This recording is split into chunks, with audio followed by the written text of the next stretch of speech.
तो विदुर से धृतराष्ट्र ने पूछा है कि जिंदगी कैसे जीना चाहिए। धृतराष्ट्र विदुर से बड़े थे लेकिन विनम्र थे, अपने छोटे भाई से भी ज्ञान सुनते थे। याद रखना, अगर आपका बेटा ज्ञानी है तो बेटे से भी ज्ञान सुनना चाहिए, और बहू ज्ञानी है तो बहू से सुन लेना चाहिए। आपकी पत्नी ज्ञानी है तो उससे ज्ञान सुनना चाहिए, और पति ज्ञानी है तो पति का ज्ञान सुनकर लाभ लेना चाहिए। और यदि आपके पोता ज्ञानी तो उससे सुनना चाहिए, और बेटी को अगर ज्यादा ज्ञान है तो उसका ज्ञान भी ले लेना चाहिए, और शिष्य को ज्यादा ज्ञान है तो उसका ज्ञान भी सुन करके अपने आप को संभालना चाहिए। क्योंकि ज्ञान पर किसी की बपौती नहीं होती है, ज्ञान तो किसी को होता सौभाग्य से होता है। तुलसीदास की पत्नी ने ही तुलसीदास को ज्ञान दिया था, ये बात मालूम है आपको। सूरदास को एक वेश्या ने ज्ञान दिया था, ये बात पता है कि नहीं पता नहीं, बताऊंगा भी नहीं। जो पता नहीं क्यों पता लगाते, इतने समझ लो। एक वेश्या के ज्ञान से सूरदास कृष्ण के भक्त बने थे। और मैं संत बना हूं, मुझे मेरी मां ने ज्ञान दिया था इसलिए संत बन गया। मां भी ज्ञान देती है। ज्ञान तो ये पूरी सृष्टि दे रही है, ये पेड़ पौधे भी ज्ञान दे रहे हैं, पशु पक्षी भी ज्ञान दे रहे हैं, जर्रा जर्रा ज्ञान दे रहा है, कीड़े मकोड़े भी ज्ञान दे रहे हैं। ज्ञान लेने वालों की कमी हो सकती है, इस सृष्टि में ज्ञान देने वालों की कमी नहीं हो सकती। सब तरफ से ज्ञान मिल रहा है। तो मैं क्या सुना रहा था, विदुर जी की बात, ध्यान देना। और कितने लोगों को ऐसा भी होता, ज्ञान नहीं होता है लेकिन ज्ञानी जैसी वे हाव भाव करते रहते हैं, ज्ञानी जैसे चौकन्ने रहते, लोग देखते तो सोचते ये भी ज्ञानी होगा। किसी गांव में एक हाथी बेचने गया महावत, हाथी में थोड़ा सा कमी थी, तो हाथी सुंदर था लेकिन कमी थी, कमी अंदर थी, पर हाथी सुंदर दिखता था।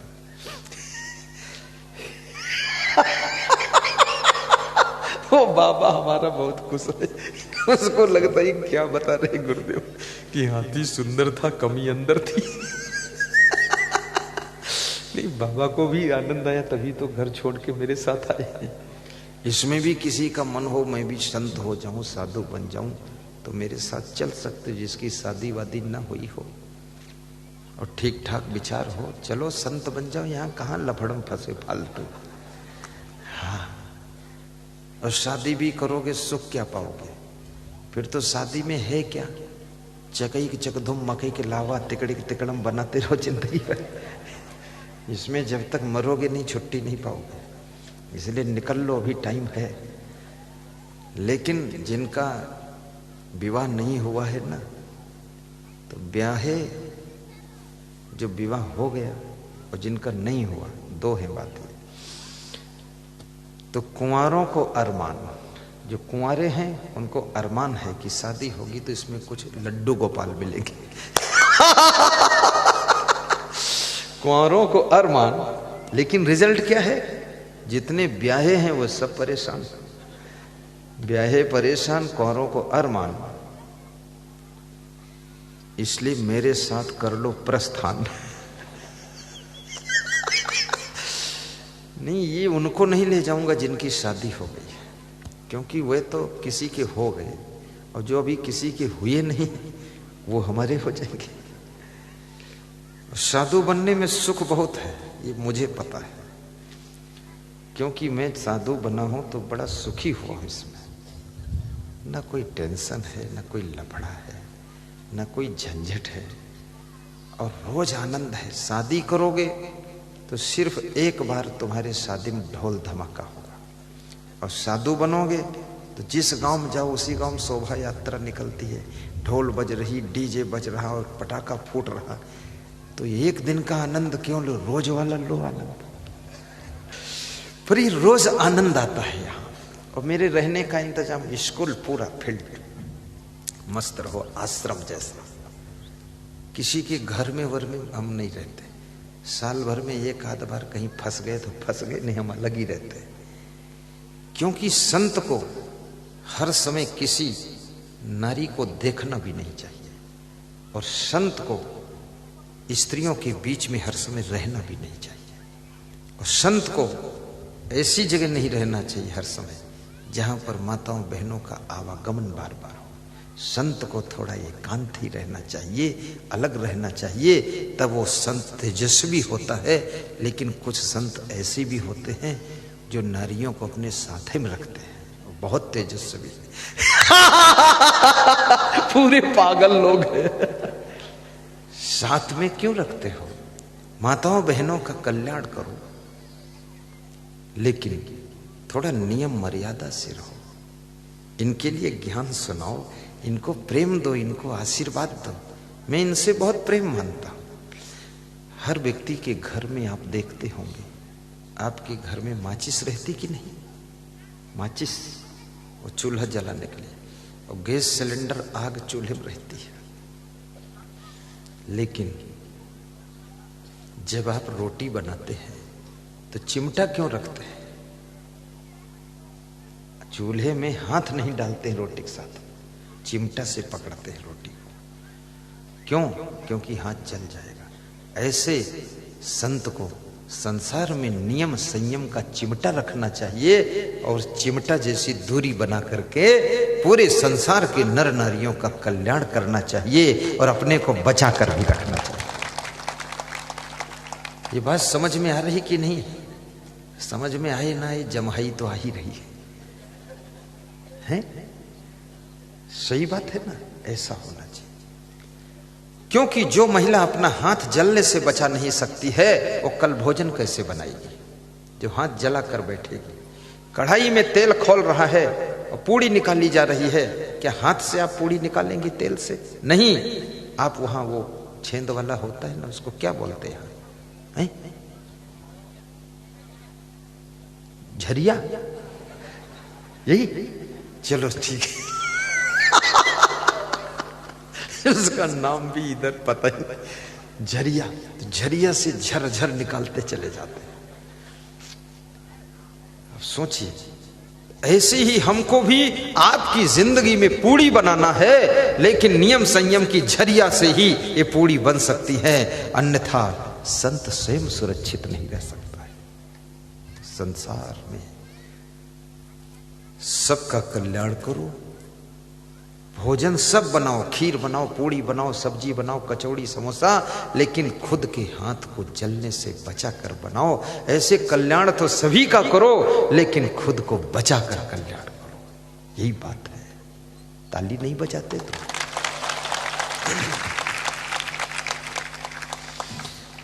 और भक्तों को, सत्संगियों को गर्व भी होना चाहिए कि मेरा गुरु महान है, मेरे संत अच्छे हैं। गर्व होना चाहिए। ऐसी जिंदगी संत को बनाने की जरूरत है कि श्रोताओं को भी गर्व हो कि देखिए ये संत है, यूट्यूब में आता है। ऐसा होना चाहिए। बोलिए सदगुरु भगवान की जय। तो विदुर जी ने एक बहुत अच्छी बात कही। हाँ, तो एक हाथी वाली बात सुना रहा था। हाथी बेचने गया महावत किसी गांव में।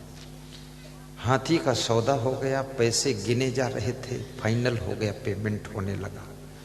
तो एक गांव का आदमी आया, वो हाथी के आगे झुक कर देखने लगा। फिर हाथी के पीछे गया तो झुक कर देखने लगा। फिर दाएं गया, बाएं गया, झुक झुक कर नीचे से झांक झांक कर देखता था।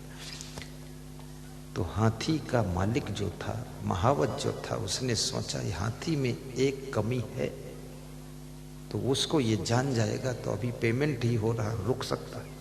तो उसको बुलाया कि इधर आओ। तो 200 रुपये दिए, कहा देखो मत, जाओ रुपया लेकर घर जाओ।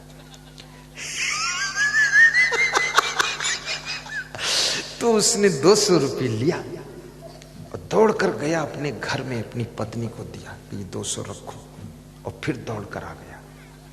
और फिर हाथी के आगे झुककर झांकता, फिर पीछे झांकता, दाएं झांकता, बाएं झांकता।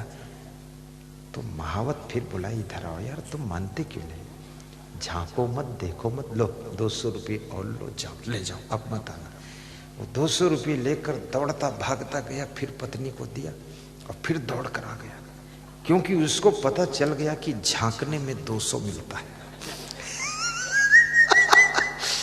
तो फिर आगे से झांके, पीछे से झांके और साइड से झांके, इधर झांके, तो महावत को डर लगा, दिल कांप गया कि लगता है ये बड़ा पारखी है, कुछ न कुछ कमी पकड़ ही लेगा ये। तो उसने बुलाया, कहा यार तुम चलो 500 ले लो, अब झांकना मत, लेकिन झांकते क्या हो ये तो बताओ। तो उसने कहा मैं ये देख रहा हूं कि इस हाथी के आगे भी एक डंडा जैसा लटक रहा है और पीछे भी कुछ लटक रहा है, तो मैं ये आइडिया नहीं लगा रहा हूं कि इसका मुंह आगे है कि पीछे है। तो उस महावत ने कहा बेवकूफ कहीं का, इतनी बुद्धि नहीं है, वो 400 रुपये ले आओ वापस, फिर बताता हूं तेरे। जब यही नहीं मालूम मुंह किधर, मूर्ख 400 फालतू ले गए। तो उसने कहा 400 मूर्खतम लिया हूं लेकिन दूंगा नहीं। महावत ने कहा उधर हटो, फालतू यहां खड़े डरवाते हो। अभी इस तरह से वो हाव भाव कर रहा था कि महावत को डर लग रहा था कि ये बड़ा जानकार है।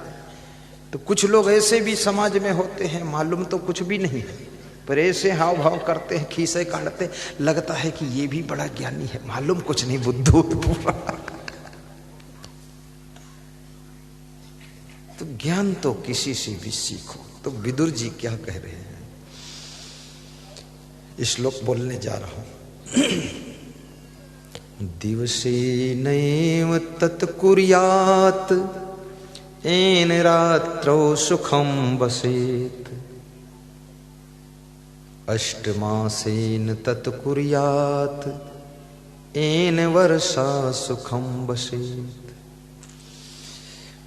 पूर्वे वयसि तत्कुर्यात् येन वृद्धा सुखं वसेत्, यावज्जीवेन तत्कुर्यात् येन प्रेत्य सुखम वसेत्।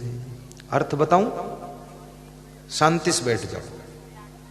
ये बच्चे जो खड़े हैं ये भी सब बैठ जाए, अपने अपने बच्चों को पकड़ कर बैठो, बैठ जाओ, शांति से बैठो। पकड़ो इनको, पकड़ो, ये लड़कियों को पकड़ो, इधर पकड़ के लाओ। 2-3 लड़कियां जा रही, बहुत बड़े बड़े बाल हैं उनके, इधर लाओ, पीछे मुड़, इधर आ, बैठो। हाँ, उठ उठ के फालतू जाते लोग, जाना नहीं चाहिए, गुरुदेव जी घबरा जाते हैं। शांति से बैठो। गुरुदेव को ऐसा लगता कि प्रवचन अच्छा नहीं कर रहा हूं, क्यों जा रहे हैं लोग। अब वो जा रहे बीड़ी पीने, तुम प्रवचन की चिंता करते। दिवसे नयो तत्कुर्यात्। विदुर जी कहते हैं धृतराष्ट्र, दिन भर में ऐसे कार्य करो जिससे कि रात को सुख से सो सको।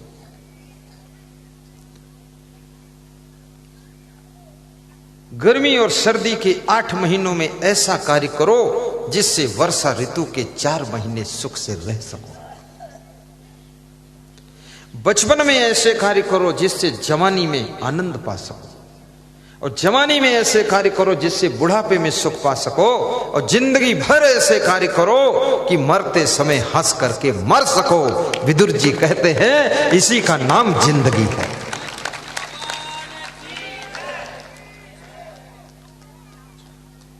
जिंदगी चाहिए बंदगी के लिए, जिंदगी चाहिए बंदगी के लिए, आत्मा में रखो जिंदगी के लिए, आत्मा में रखो जिंदगी के लिए, जिंदगी चाहिए बंदगी के लिए, जिंदगी चाहिए बंदगी के लिए। आज सत्संग में भक्त चर्चा करे, साहिब उपदेश दो जिंदगी के लिए, साहिब उपदेश दो जिंदगी के लिए।